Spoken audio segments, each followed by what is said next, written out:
Good morning, y'all. I'm an addict named Austin. I got clean here at Serenity House in Abilene, Texas, October 19th, 2014. I want to read the Just for Today for you. September 17th, going beyond step 5. We may think that we have done enough by writing about our past. We cannot afford this mistake. Some of us aren't too keen on writing out our 4th step. Others take it to an obsessive extreme. To our sponsor's growing dismay, we inventory ourselves again and again. We discover everything there is to know about why we were the way we were. We have the idea that thinking, writing, and talking about our past is enough. We hear none of our sponsor's suggestions to become entirely ready to have our defects removed or make amends for the harm we've caused.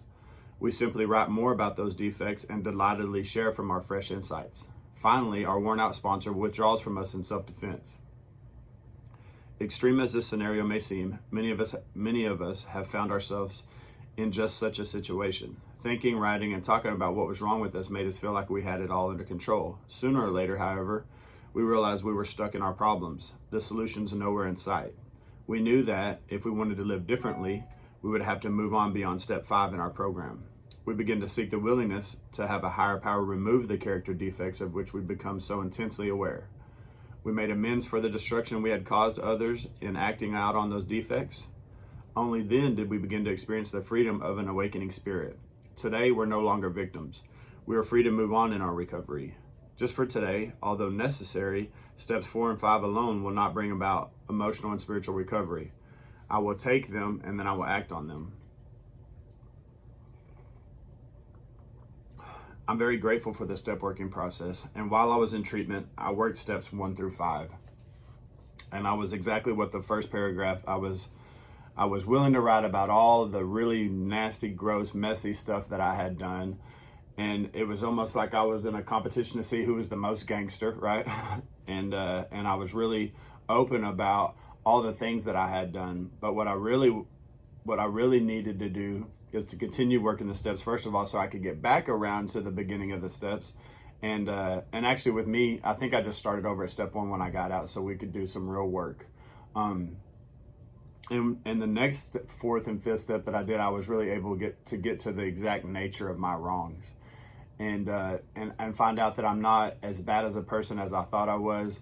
Like, some things happened in my life.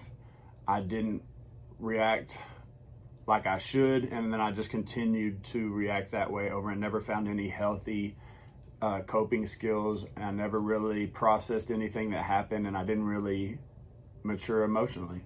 And so visiting the scene of the crime in step 4 and talking about it in step 5, I was able to get to the bottom of some things and find out I'm really not that bad of a person. I can turn this around. And a lot of that, steps 6, 7, 8, 9, 10, 11, and 12 helped me to be able to learn how to grow up, right? And the good thing about the step working process when I work them for the first time is I'm practicing learning how to process and mature and cope, all those things based off things that have happened to people I love in the past, so that the relationships I have today I can learn how to be good at and just learn how to process and cope and how to react or not react. And so I'm grateful for the step working process because, like step 8 is one of those steps where you made a list of all the people you had harmed and became willing to make amends. In the beginning, I was like, man, I'm not.